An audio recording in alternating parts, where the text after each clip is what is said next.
This is the Norris Group's Real Estate Investor Radio Show, the award-winning show dedicated to thought leaders shaping the real estate industry and local experts revealing their insider tips to succeed in an ever-changing real estate market. Hosted by author, investor, and hard money lender, Bruce Norris.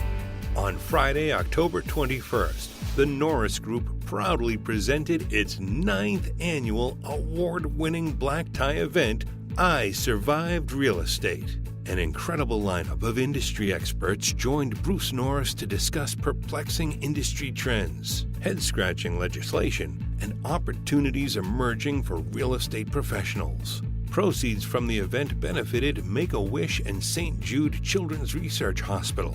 This event would not have been possible without the generous help of the following platinum partners: Housing Wire, Property Radar, the Apartment Owners Association, the San Diego Creative Real Estate Investors Association, Invest Club for Women, MVT Productions, the San Jose Real Estate Investors Association, Inland Empire Real Estate Investment Club, Think Realty, and White House Catering. Visit isurvivedrealestate.com for event information and tickets. We're going to do this in several segments. I'm going to have two of our guest panelists up right now. I'll introduce them individually. First of all, John Burns. John founded John Burns Real Estate Consulting in 2001 to help executives make informed investment decisions.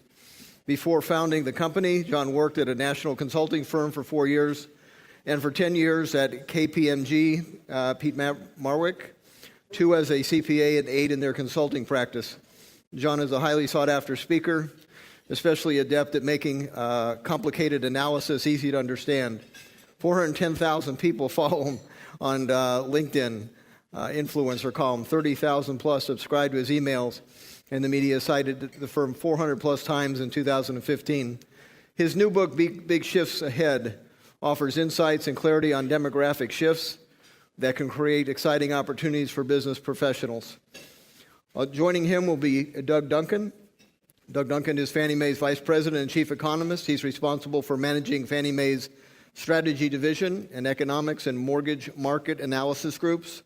Prior to joining Fannie Mae, Duncan was Senior Vice President and Chief Economist at Mortgage Bankers Association.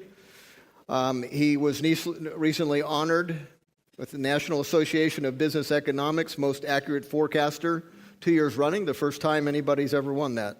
Named one of Bloomberg Business Week's 50 most powerful people in real estate, Duncan is a frequent speaker on the national and state economic, housing, and mortgage market conditions. We welcome you both up here with me.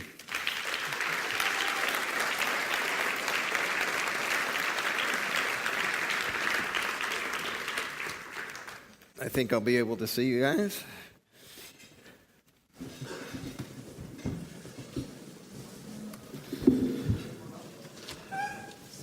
Okay. I guess the first thing I wanted to say is that it's an honor to have both of these gentlemen here. They are super busy. For them to take time for us, I think it's really special. So I appreciate that very much. Thanks for the invite. John, I'm going to start with you, and it's interesting. We just did a radio interview not too long ago, Right. And I read your book, and that's just not the fair definition of it. It's a thesis. It's the best thing I've ever read on demographics. But I asked you an interesting question, I thought, and I said, on a scale of 1 to 10, where do you place demographics? Do you remember what you answered? I don't. You said 7. Okay. And I thought that was an interesting answer because, you just spent all this time writing about demographics, and from some people we've heard demographics is destiny. And when you said a 7, it really made me think, and I realized that's actually a great answer because you have these other things that influence demographics, and you enumerated them, and there was economy and tech and government and social shifts. And so let's talk about what happened in 2008 that was really a game changer for maybe we were headed in one direction, and all of a sudden that we had an economy do something that changed the direction of generations. Yeah, 2008, I mean, the demographics were the same in 2008 as it was in 2006, really. Right, but... So what I learned, this project, I wrote the book on demographics because it was so confusing to me, honestly. There was so much, this is positive, this is negative, but why can I make money and then lose money? And we is an acronym I'll share with everybody called GETS, which is Government, Economy, Technology, and Society. And what I learned going through all of this is those four things really impact demographics a lot. I mean, they're the reasons the millennials are behaving a lot different than the boomers. They're the reasons the boomers behaved a lot different than their parents. And government, investing in infrastructure to get out to the suburbs created the suburbs. Investing in infrastructure to rebuild LA creates urban. Having mortgage policy and bringing Fannie Mae in creates home ownership. Bringing the CFPB in prevents that. And then the economy, I think I don't need to explain how that has happened, but what I learned doing it is the economy during really your teens and your 20s has a massive impact on your life. And so a lot of us who sit around going, the millennials aren't doing this, the millennials aren't doing that. The millennials have had a really, really, really crappy economy, really bad.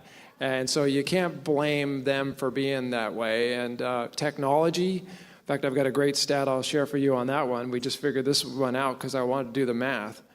There's 330 million people in the United States today. The birth control pill was invented in 1960. So if fertility had stayed the same today as in 1960, instead of 330 million people in America, we'd have 590 million people in America. You want to talk about technology impacting things.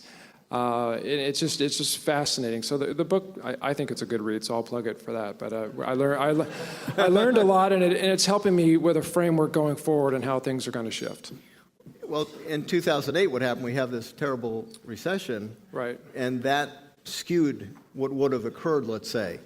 So people that maybe were going to be homeowners had a completely different experience, or maybe the people that were homeowners had a very bad experience and changed the trajectory for them.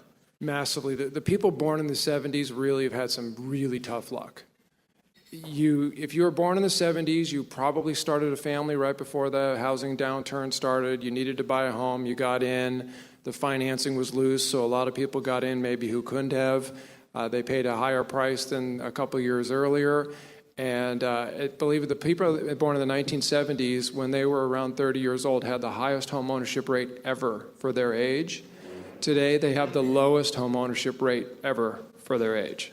Same decade. So you want to talk about an economy impacting a generation, that's tough. Yeah. Doug, first, I guess I want to say thank you so much for being a supporter for our industry and, getting us an audience at the big table that's tried to making suggestions for financing changes for investors. Well, we'll see if we can move the battleship or the aircraft carrier in the right direction. It is kind of a carrier, so yeah. We're looking forward to the conversation and see if we can help. I really appreciate just the chance to have that conversation. So this big downturn occurs and it affects Fannie in a great way. And so when I last met you at Washington, D.C., I remember the room felt like I really thought all of these people think this is going to not exist. And now I don't feel that way in the last meeting, but there is a downsizing that was supposed to occur. And I want to try and ask about that. So there was a mandate to reduce by 10%, correct, the footprint? The portfolio, that's right. The portfolio, yeah. Okay. And so how long has that been in effect, and how is that doing, I guess? Well, it's been in effect since 2010 when the law was passed, and our portfolios by that law get reduced annually and will be capped at $250 billion by the end of 2018. Okay. So, and that started, I think the portfolio, I wasn't there, I joined just prior to the crisis. The portfolio was already started down when I got there, so I don't remember the exact peak, but I think it was about 1.3 trillion. Does the lowering of the portfolio in any way affect your ability to provide liquidity going forward? Well, it certainly affects the way in which we provide liquidity. One of the things that you've seen in the last couple of years is a new kind of security which we call credit risk transfer securities, where we actually share in the risk of the security that's issued and which investors purchase. That's the intent to reduce the risk that the GSEs represent to the public by sharing it with private capital and getting private capital back into the funding business on the securitization side. One of the main buyers of some of that portfolio we discussed in Washington turned out to be a surprise buyer to me. The Fed? The Fed, yeah, they are the biggest single investor in mortgage-backed securities in the world. If you think about that from a history perspective, if you went back 50 years, the primary holders of mortgage credit were savings and loan companies. And then with the thrift crisis at the end of the 80s, as the thrift industry shrank, it became the GSEs that actually became the portfolios. And so now, with the shrinking of our portfolios and the conduct of monetary policies subsequent to the crisis, the largest single portfolio holder is the Fed. And I think they hold something around 20% of all the mortgage-backed securities that have been issued. Is that a good idea? Well, I'm bigger than Janet Yellen, but I don't. I don't wield that over her. The Fed has a very tough job. They're expected to do some things that are frankly not within their power. The fiscal side of the way that we run the economy has not been very active, and so that's left it on the shoulders of monetary policy. Their intent in the execution of that policy were a couple of things. One is their intent was to lower interest rates so that households could refinance and improve their cash flow and their financial position. Right. And it was to put a floor, the second thing was to help put a floor under house prices to stop the bleeding of wealth at the household level. I think we can agree those are probably reasonable objectives of public policy. The question that's out there today is in that their portfolio is about 4 times the largest that it ever was prior to the crisis, about $4 trillion. Is that a sustainable path for the future? And I think if you surveyed investors broadly, they would suggest that's probably not sustainable into the future. But since it's never been done before, it's difficult to predict what the implications of reversing that will be. Okay. John, one of the things that you have written in your book is that you think the homeownership, although it's gone down from 69+% to something around 33, you think it's probably going to continue to descend. Yeah, it's going down almost with certain confidence. So the people in their 20s, 30s, and 40s today are trending about 8 to 11% lower homeownership rate than their parents did. The other thing that's happening over the next decade is we're going to have 13 million people pass away, and 10.5 million of those or so are homeowners. So just if you kind of do the math, all the people passing away, 80% of them are homeowners, and you just can't replace that home ownership level, the percentage is going to go down. That's just a calculation, though. I mean, I wouldn't get too caught up in that. There's still going to be a lot of people buying homes, and it's not going to be the same home ownership rate, but most people, more than 50% are going to get to be homeowners, I believe. I think that's very reasonable. So I wouldn't get too caught up in the rate. You said more than 50%. That's a pretty low percentage. Well, more than half. So I really think it'll be closer to low 60s by the time you're in your 60s. But who knows? Because government policy actually impacts that a lot, and the economy impacts that a lot too. So I'm assuming policy is staying the same as today when I say that. For most of this, Doug, I mean, most of my adult life, it seemed like that was sort of American dream is a big deal, like own a house, and and a lot of the policies back that, and maybe too well. And now, how do you feel about what is the policy now for home ownership? Well, I don't think there's been a change in the view that homeownership has benefits. We were looking at some data before the event this evening that showed the wealth position of homeowners in their 60s compared to renters in their 60s, and there's no comparison. The wealth level is many times more for homeowners. So I don't think we'll see policy that discourages that. There may not be the same policy to subsidize that there was, which in some sense was part of the problem, or to create credit conditions where people who simply can't sustain the credit are able to access credit. So that's a debate that's underway today. Is credit too tight? Is it not tight enough? What's the proper position? That's kind of where some of the debate is taking place. Attitudinally, though, our surveys of young homeowners, and I'm one of John's sales staff on his new book, because I don't like the boomer, millennial, Gen Xer thing. In fact, we did a little thing on boomers, if you'll indulge me for just a second. We did a little thing on the equity that boomers have among the officers at Fannie Mae, among which were a number of boomers. So I said, envision three boomers sitting together on the John, this bad humor, I'm sorry, sitting together on the porch, and the first one said, "Wow, it's windy." And the guy next to him said, "No, it's not, it's Thursday." The guy next to him said, "Me too, let's get a beer." Hey, I'm a boomer, I can say that. But our surveys of young folks say in excess of 90% of them eventually want to own a home. I agree with John. The math is what it is in demographics, and it's more clear than forecasting interest rates, frankly, the predictability of demographics. Whether they will achieve that or not is a different issue. That's the aspiration. We'll see what they can achieve. And they do start with some financial hurdles because of the nature of the crisis. I'll just add, I don't think it's policy that's the problem. I think that the number one issue out there is the down payment, and it's a lot worse than it used to be. So it's the economy that's a problem. And the other big game changer is when the boomers came of age, you had a job and you were pretty comfortable that you wouldn't get laid off. Those days are over. I mean, I just had one of my clients who's quite profitable lay off 400 people so they can make more money. I mean, the world has changed, so it's more like, are we going to take on a 30-year mortgage when we don't have 6 months of savings?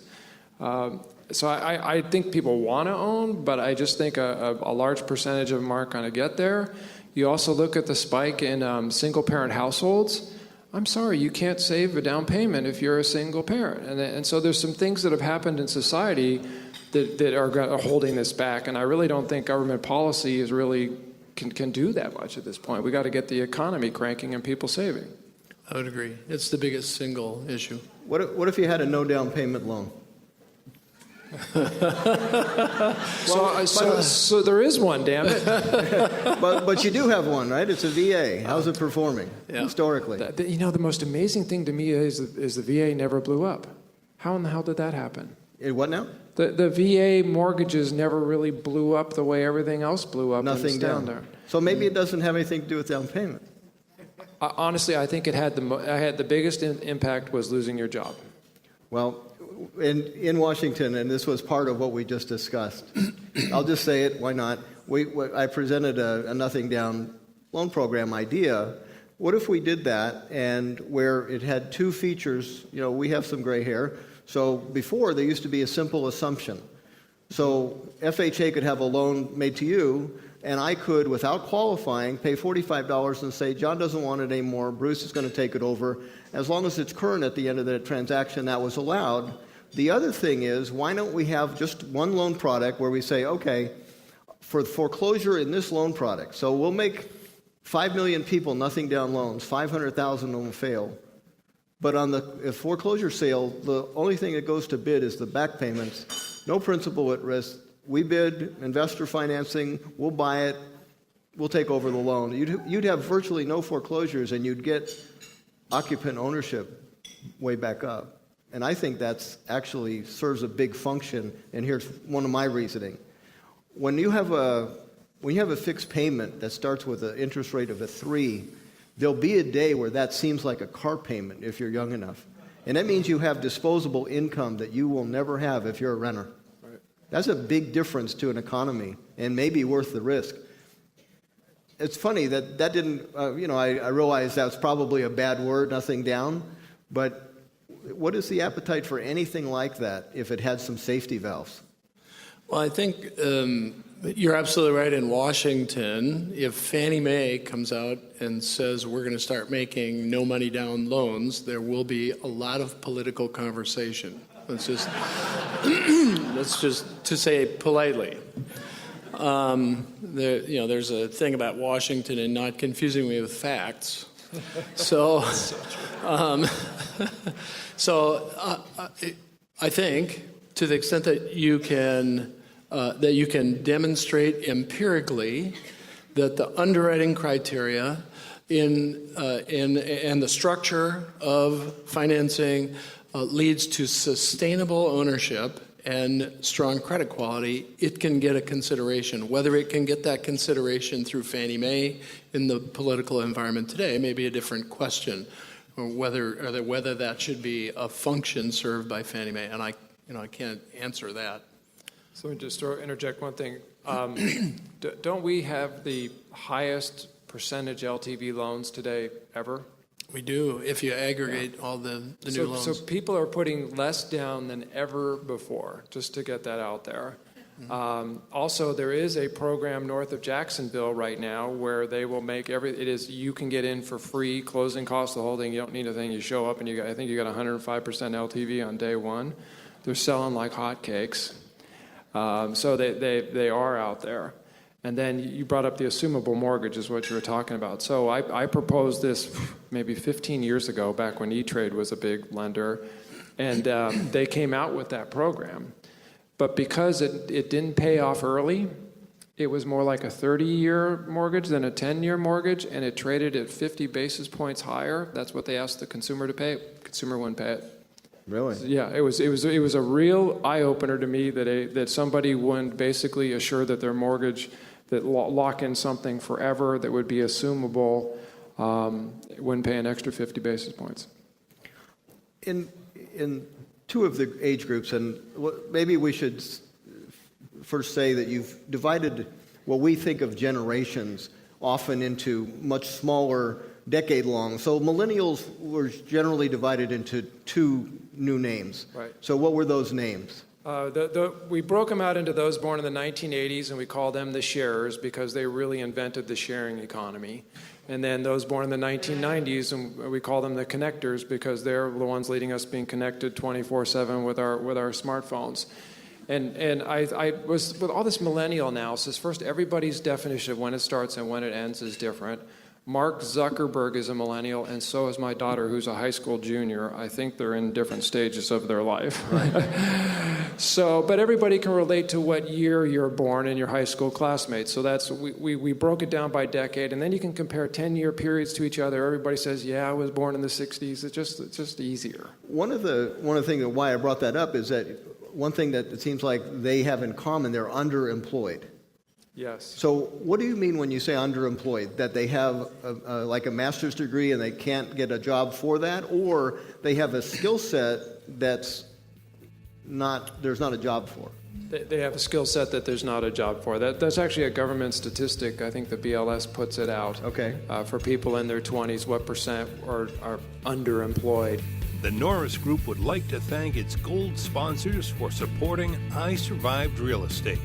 Auction.com, Coachella Valley Real Estate Investors Association, Coldwell Banker Town and Country, Elite Auctions, In a Day Development, Inland Valley Association of Realtors, Jennifer Buys Houses, Keller Williams Corona, Keystone CPA, Las Brisas Escrow, LA Green Designs, LA South RIA, New Western, North San Diego Real Estate Investors, Northern California Real Estate Investors Association, Orange County Investment Club, Orange County Building Industry Association, Pacific Premier Bank, Pasadena Phoebe, Pilot Limousine, Real Wealth Network, Realty 411 Magazine, Realty Executives Inland Empire, Rick and Leanne Rossiter, Sunoco Corporation, South Orange County Real Estate Club, Spinnaker Loans, U-Direct IRA Services,